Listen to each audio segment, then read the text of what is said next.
Mental Monday. My wife gets really annoyed because sometimes I don't do these on Mondays. It's life, Amy. Happens. So today's Mental Monday was inspired by the Netflix, I don't know, film documentary. It's called Genius, by Kanye or with Kanye. Um, man, I watched it last week. It was freaking awesome. I would highly recommend that you watch it also. But it kind of just brought up a lot of thoughts and feelings about when I was 12 or 11, and I set these goals for myself, um, and figuring out how I was going to achieve them and moving along the path. And obviously, like, hey, I set a goal in say 96, and then I make the Olympic team in 2008. Those are a long time apart. And so it's like, well, there was a lot of steps along that journey, along that path. And, sometimes when the story's already done and written, so like Kanye, like now we know he's the biggest deal. So, it's so funny. It's so funny watching these videos. And he is, so if you guys, I don't want to ruin the whole thing for you, but essentially he's a producer and he wants to be a rapper also. And he is kind of, no one thinks of him in that light, and he keeps dealing with rejection kind of over and over and over again. And so, watching this, where we like, 15 years later or whatever from when it happens, it's like, oh my gosh, how can none of these people freaking see this? This is so ridiculous. This guy's gonna be the biggest deal. And he's just constantly getting rejected. He literally can't get anyone to sign him to a deal. And so, again, that made me think about kind of my path and going back. And, it seemed like a little bit, and this is what we're talking about, he had this a little bit unwavering confidence that somehow, some way he was going to make it. And again, when we're watching 15 years, it's like, well, yeah, obviously he was going to make it. But in the moment, there's never that surety. There's never that notion that, oh yeah, this is a foregone conclusion that I'm going to make it, that I'm going to do these things that I think I'm going to do. And so for me, and obviously we're around the state time for a lot of states, and a lot of teams had their state tournaments last week, some are this week. Kids are going to come up a little bit short. This would be dealing with setbacks. Dealing with setbacks and rejections have a lot of the same feelings and emotions tied to them.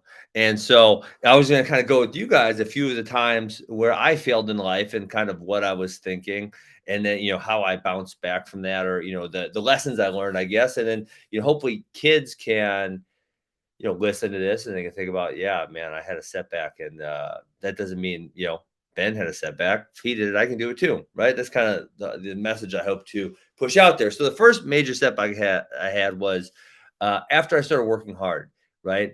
So like, if you guys don't know my story, 5th grade, I said, man, I really like wrestling. I'm gonna probably do that some more. So I decided to quit baseball and do a couple more months of wrestling.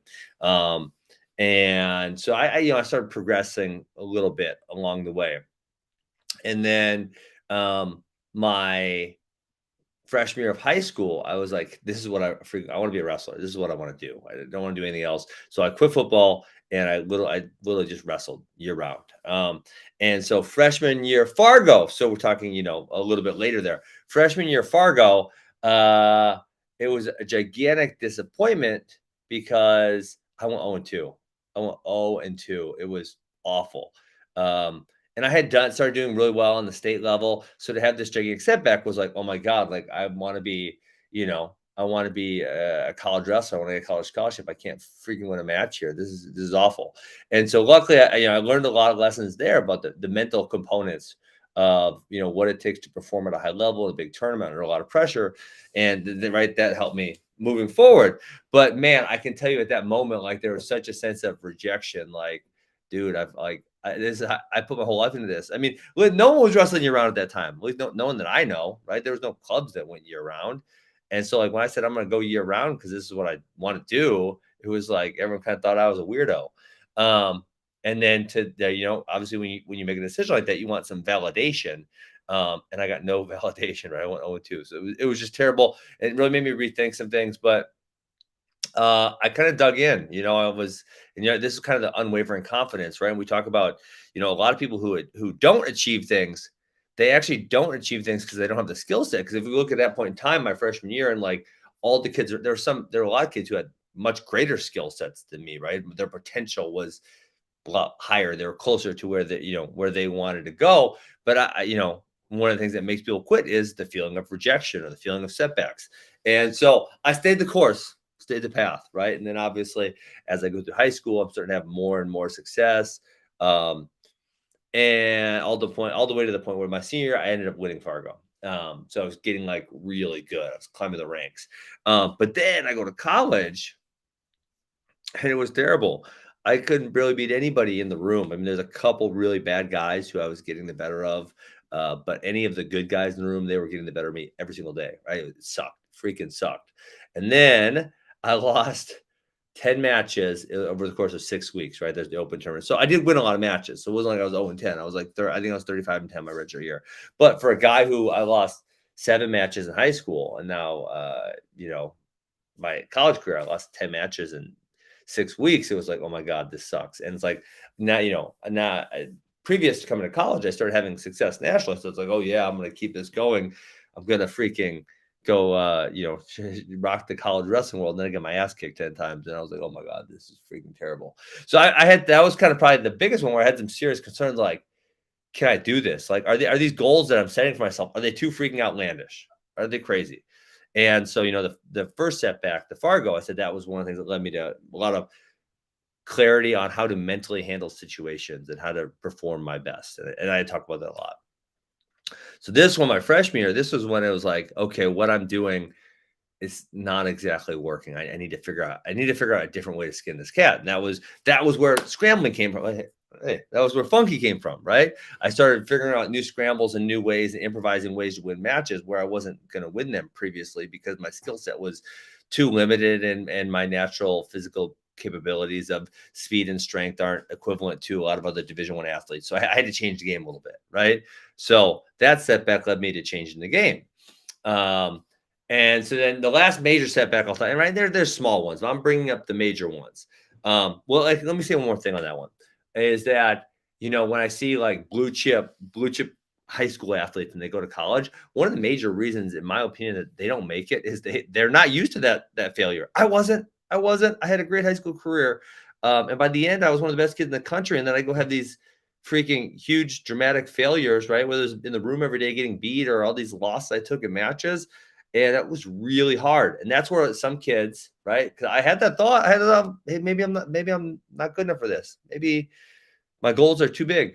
Maybe I should tamper them down. I ended up not doing that, right? I ended up persisting. But that's where a lot of kids, they literally think, hey, maybe I'm not cut out for this. And I'm gonna quit. I'm gonna hang it up, because a lot of kids quit that first year of college. If you're paying, I've been paying attention to it for 20 years. So I've seen it happen a lot.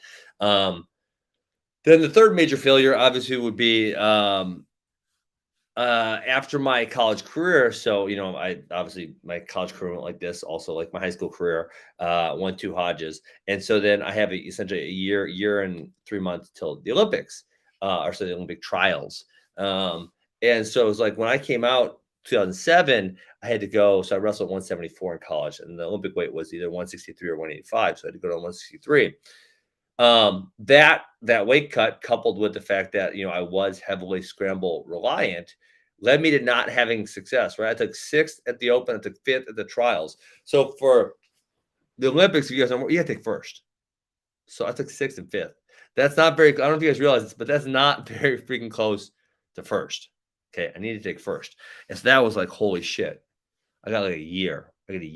So, when I took 5th at the trials, that was, I believe it was June. So June 2007, June 2008 is when I need to make the Olympic team. That's been my goal for like, a decade or whatever. And so when I had that setback, I was like, oh my God, what am I going to do? And again, that'd be a point where you can say, maybe I'm not cut out for this. Maybe I should go do something else. Or you can say, F it. I'm going to grind this sucker out and see what I can do. Right. And so obviously I made some changes. I added some basics. My weight got more under control. There was, or my body changed. I needed my body to change. My body changed.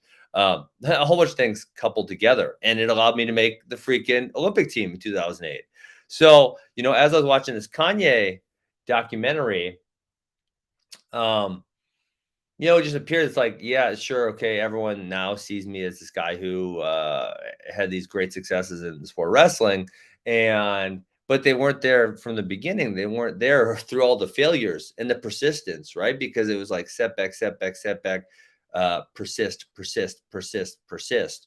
Um, and the guys who don't persist, they obviously can't achieve. Guys, if they're achieving at a really high level, they have persisted. They have persisted through probably a lot of setbacks. Maybe you didn't see the setbacks, but they were there. So if you're the one having these setbacks, it's freaking normal. It's normal. People have setbacks. You got to persist.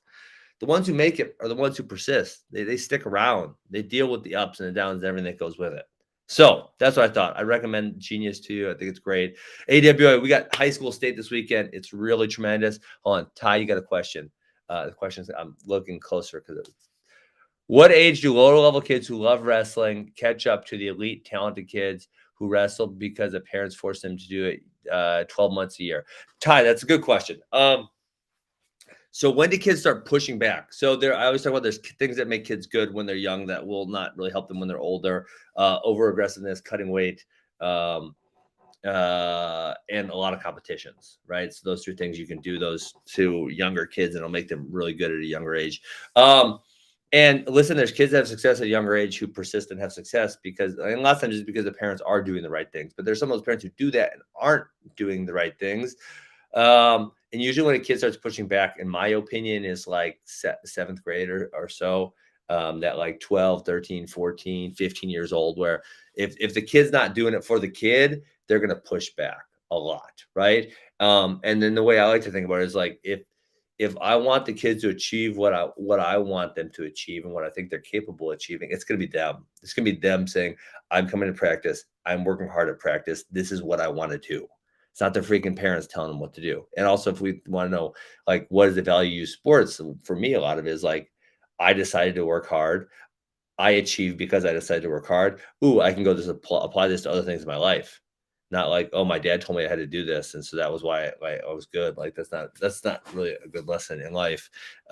So yeah. So I did Ty. A lot of people are just too impatient. They see other kids having success and they want to speed it up and be patient. Be patient. It will happen. So that's it. Wrestling camps, awa.com/camps. Our technique DVDs are on Wrestling Fanatics. You guys can check those out. Max and I have a bunch of them.